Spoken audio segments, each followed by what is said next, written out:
여러분 안녕하세요. 그때 그 날씨 이예민입니다. 찜통 더위가 이어지면서 여름철에는 수분 보충이 무엇보다 중요한데요. 채소 중에 오이는 수분이 96%나 되고 열량이 낮아 다이어트에도 좋다고 합니다. 또 수분뿐만 아니라 각종 미네랄과 비타민이 풍부해서 땀을 많이 흘리는 여름에 먹으면 특히 좋은데요. 이번 주말에는 시원한 오이 냉국 드셔보시는 건 어떨까요? 오늘은 1994년으로 가보겠습니다. 94년 7월 14일에는 어떤 일이 있었을까요? 더위 먹은 마른 장마 13일째라고 쓰여 있습니다. 이 해에는 10일 이상 찜통 더위 속에 여름 가뭄을 겪고 있다고 했는데요.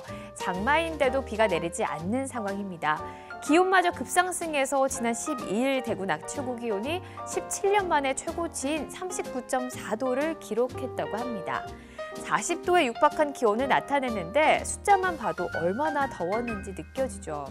기상청은 예년에 비해 맹위를 떨치고 있는 북태평양 고기압을 이번 이상 기후의 주범으로 꼽고 있다고 했습니다.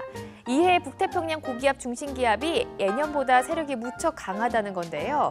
북태평양 고기압이란 북태평양에서 발달한 아열대 기단으로 한반도에서 주로 여름철에 발달하며 고온 다습한 특성을 가지고 있습니다. 기사에서 세력이 무척 강하다라고 설명했는데 결국은 북태평양 고기압이 확장되면서 우리나라에 덥고 습한 날씨를 보인다는 뜻으로 풀이됩니다. 올해도 장마가 잠시 소강 상태를 보이면서 전국 대부분 폭염특보가 내려지기도 했는데요. 결국 북태평양 고기압이 확장하면서 이런 현상이 나타났다고 볼 수 있습니다. 이렇게 찜통 더위가 계속되면서 선풍기나 에어컨 등 냉방기를 오래 틀어 냉방병으로 병원을 찾는 사람들이 늘었다고 하는데요. 다음 기사에서 살펴볼게요.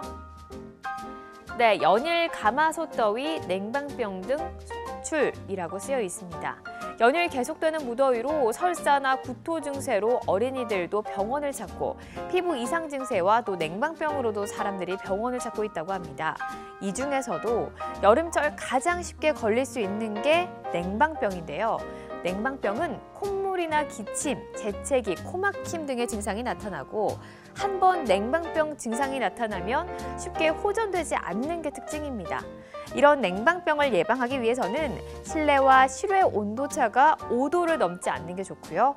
실내 온도를 25도에서 28도 정도를 유지하는 게 좋습니다. 그리고 가장 중요한 건 환기인데요. 적어도 2~3시간에 한 번씩은 창문을 열어서 실내 공기를 환기시켜주는 게 좋다고 하네요. 그럼 다음 기사도 볼게요. 불볕더위 피하지 말고 이열치열 정면 돌파를 이라고 쓰여 있습니다. 열대야 현상이 이어지면서 기력을 잃고 또 밤이 되면 잠을 못 이루는 사람이 늘고 있어서 전문가들은 더위 극복을 한마디로 이열치열이라고 했습니다. 여러분, 이열치열 뜻 잘 알고 계시죠? 더운 것은 더운 것으로 다스린다는 뜻인데요. 더위에 신체를 적응시켜 나가는 게 더위를 이기는 길이라고 조언했습니다. 그 방법으로는 오전에 규칙적인 운동을 하고 사우나 등으로 땀을 내는 게 좋고 에어컨이 가동되는 곳에서는 되도록 열을 발산하라고 했습니다. 또 한방에서는 인삼과 닭고기가 들어간 삼계탕을 보양식으로 추천했습니다.